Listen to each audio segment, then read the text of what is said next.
Alors, bonsoir. On va parler des prix de l'or avec vous.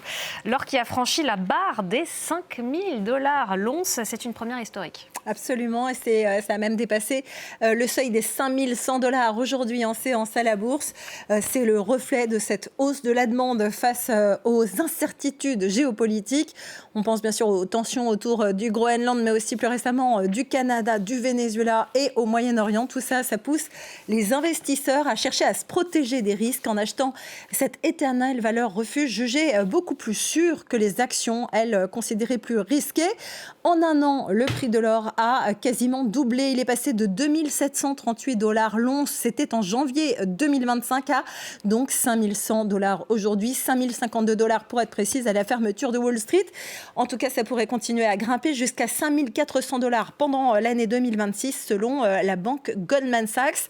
Une hausse partout et pour tous, aussi bien du côté des acheteurs institutionnels que des particuliers.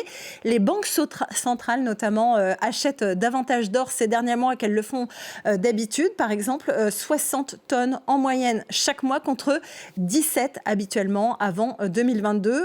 En cas de besoin, effectivement, ces banques centrales, des institutions qui notamment assurent la valeur de la monnaie de chaque devise nationale, eh bien, elles peuvent l'échanger contre des liquidités, des matières premières ou même, si nécessaire, contre des armes. Et ce retour de la popularité de l'or, c'est un phénomène qu'on observe à chaque crise géopolitique ou économique et qui s'est déjà observé plusieurs fois depuis le début du siècle. Mais est-ce vraiment une garantie ? Et c'est la question, parce qu'on parle de valeur refuge, mais parfois il y a des petits retournements de situation. Je vais vous expliquer de quoi il retourne. D'abord, effectivement, à chaque période d'incertitude, il y a un retour d'amour, d'affection vers l'or. Les investisseurs se tournent à nouveau vers le métal jaune parce qu'il est indépendant des décisions de politique monétaire des pays. Il résiste aux chocs financiers et il ne présente pas de risque en termes de crédit.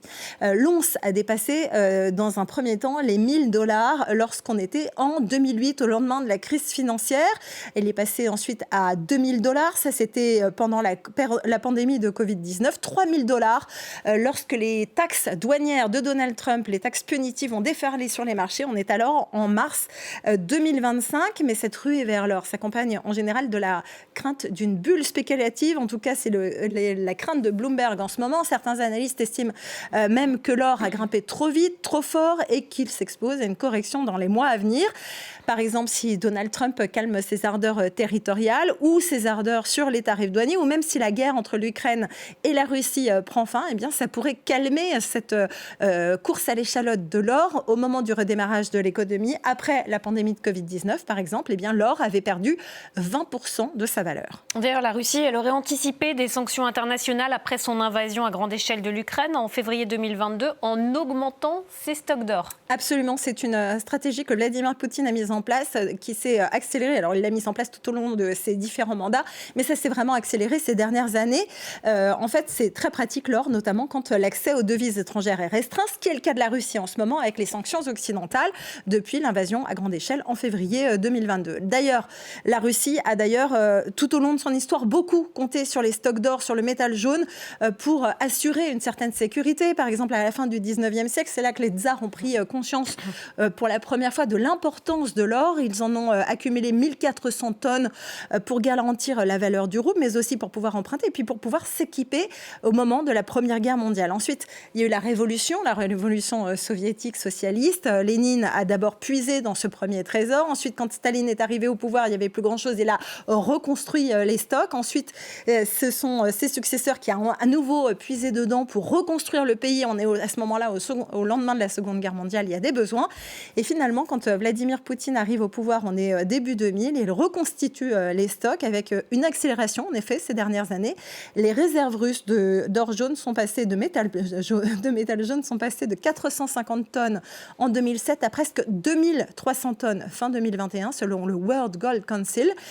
Mais depuis l'invasion à grande échelle de l'Ukraine par la Russie, eh bien, il y a eu un retournement de situation, un changement total d'attitude. Depuis la mi-2022 jusqu'à début 2025, Moscou a liquidé 71% de ses réserves d'or pour soutenir l'effort de guerre et notamment pour colmater son budget qui sent fortement le manque de ressources venues des hydrocarbures. Les hydrocarbures qui représentaient avant les sanctions occidentales presque 27% du PIB russe. À noter que, ironiquement, en fait, fait, la hausse des prix de l'or, avec ces situations à rebondissement récemment dans la géopolitique et dans le monde, eh bien, ça a renforcé la valeur de l'or en général, et notamment des stocks russes, et ça a permis à Moscou d'absorber une partie de ses pertes liées aux sanctions. Leur valeur refuge, c'était l'économie. Merci beaucoup, Laure Manin.